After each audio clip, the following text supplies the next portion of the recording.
So this morning, approximately 10 o'clock, shortly thereafter, fire was called in at the building behind us, and there was a couple buses that were inside the garage that caught fire, and currently the fire is under investigation as of right now. And what building is this? This is the Wyoming Public Schools, their bus garage, like their maintenance garage. And so you said there was buses inside. At this point, can you tell us how did the fire spark? Was there anyone else inside? Sure. So as of right now, the fire is still under investigation. We don't know exactly what happened yet. It's still early on. There were 2 employees inside, and everybody is accounted for, and everybody is safe. And are those people injured, or how are they right now? Nope, they're fine. They got treated just for minor smoke inhalation on scene here, and then were released. So nobody was transported to the hospital or anything like that. What's it take to battle a fire like this? You talk about the manpower that you have out here. Yeah, so we have all of our units from the city of Wyoming here, and then we're also being assisted by the city of Granville right now. And then our Public Works, who's assisting with water and water pressure and stuff. And talk about the temperature. It's cold out here. Does that impact how you guys respond to this? It does. So our city did a callback for available personnel just to help, when it's super cold like this, you get lines that freeze and, guys wear down a little bit quicker because it's colder. And so we got more staff coming in to just assist and change out and keep everybody warm and safe and healthy. Is there any kind of material or anything inside of there that would make fighting this fire a little bit more tough as well? Being a garage with buses, that sort of thing? Probably just the buses, there's typical, stuff that's with normal maintenance garages, but without getting in there and knowing for sure yet, no, nothing specific.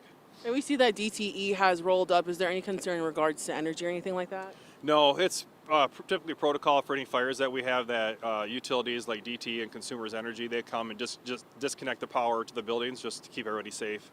And then until the building, gets fixed or repaired or whatever's going to happen.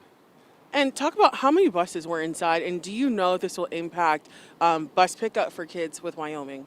Yeah, I just know there were 2 buses inside. This is their maintenance garage, so as far as bus pickup, that would have to be directed to the school.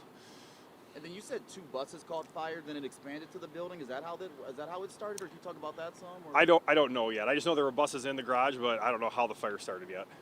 The smoke is obviously, the smoke is obviously visible from, far away. What kind of makes these fires continue to re-spark up, and we see some flames still peeking through the top, as the fire goes on? Sure, part of that's just from the building construction. You get insulation that burns. You may have, some gasoline. Like I said, it's a maintenance garage, right? So there's different things that catch on fire later on. And when you have a big building like this, and if roofs, you guys can see the part of the roof's missing. So if some of that collapses on top of some stuff, as the guys are going through and trying to do overhaul, you get little spark ups, little flare ups. But considering when you guys got here first, the smoke was pretty black, and now it's pretty white. Now it's well under control, and now it's just putting out some hot spots. We know that sometimes buses can use propane. You know if any of that's causing any issues at this point? I have no idea, but I don't think they're propane fed. And talk about there being only 2 people that maybe gotten some slight injuries. This is a big fire. Is that something that you feel good walking away with? Yeah, most importantly, everybody's safe, right? We want everybody to get out and, and first and foremost. But yeah, just with minor smoke inhalation, that's, fantastic. So, especially with a large fire. Any idea how long you'll be out here? Oh, we'll be here for several hours, with hose, overhaul, cleanup, and the investigation and stuff. So well into this afternoon.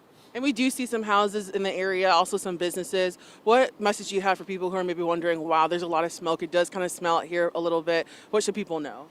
Yeah, just know that the fire's under control. It's safe, and the smoke's going to dissipate here shortly. There's a nice breeze out here today, as we all know, as we're standing out here, and so it should clear up here in a little while.